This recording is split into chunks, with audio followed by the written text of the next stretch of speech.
Parliamentary నియోజకవర్గాల వారీగా నిర్వహిస్తున్న సమీక్షలో భాగంగా బీఆర్ఎస్ అధినేత కేసీఆర్ నల్గొండ లోక్సభ పరిధిలోని నేతలతో సమావేశమయ్యారు. ఎన్నికల కార్యాచరణ, బీఆర్ఎస్ లోక్సభ అభ్యర్థిపై సమావేశంలో చర్చిస్తున్నారు.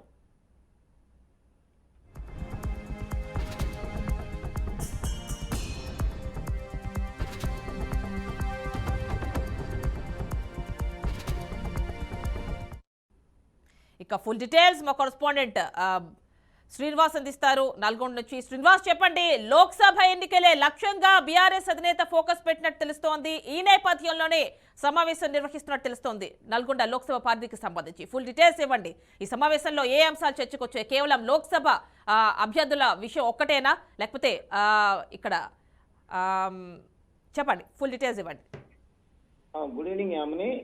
ఉమ్మడి నల్గొండ జిల్లా వ్యాప్తంగా చూసినట్లయితే రెండు పార్లమెంట్ సంబంధించి భువనగిరి, నల్గొండ పార్లమెంట్లు సంబంధించిన ఎన్నికలకు సంబంధించి ఇప్పటికే గతంలో కూడా సంబంధించినటువంటి సీనియర్ నాయకులు ఎవరైతే ఉన్నారో వారికి టికెట్స్ ఇవ్వాలనేది పార్టీ పరంగా నిర్ణయం కూడా జరిగింది. దీనికి సంబంధించి గతంలో ఏదైతే ఎన్నికల సంబంధించిన 12 నియోజకవర్గాల్లో సంబంధించినటువంటి ఓటమి సంబంధించిన గెలుపుకు సంబంధించిన విషయాలను పరిశీలిస్తూ పూర్తి స్థాయిలో పార్టీకి ఎవరైతే అనుగుణంగా పనిచేశారో సంబంధించినటువంటి ఇన్ఛార్జెస్ ఉన్నారో వారిని రివ్యూ చేయడం జరిగింది. గతంలో ఉమ్మడి నల్గొండ జిల్లాలో జరిగినటువంటి అపజయానికి సంబంధించిన రివ్యూ కూడా చేస్తూ పూర్తి స్థాయిలో పార్టీకి నష్టం ఎట్లా జరిగింది, దానికి సంబంధించిన అపజయాలు విజయాలు ఎలా ఉన్నాయనేది కూడా ఉమ్మడి నల్గొండ 12 నియోజకవర్గాల నుంచి కూడా ఇప్పటికే కేటీఆర్ కూడా ఒకసారి రివ్యూ చేశారు. దాంతో పాటు కేసీఆర్ కూడా పూర్తి స్థాయిలో పెద్ద ఎత్తున రావాల్సిన ఓట్ల సంఖ్య కూడా తగ్గడంతో పార్టీ శ్రేణులకు ఒక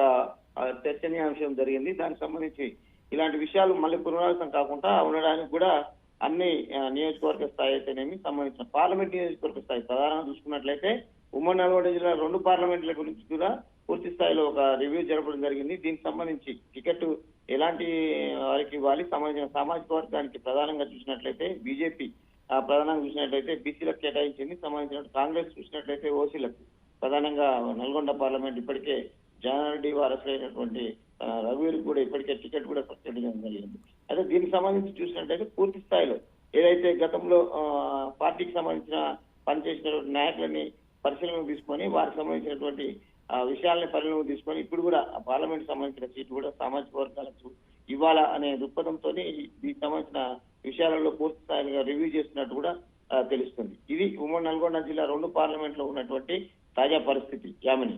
రైట్ శ్రీనివాస్, థ్యాంక్ యూ.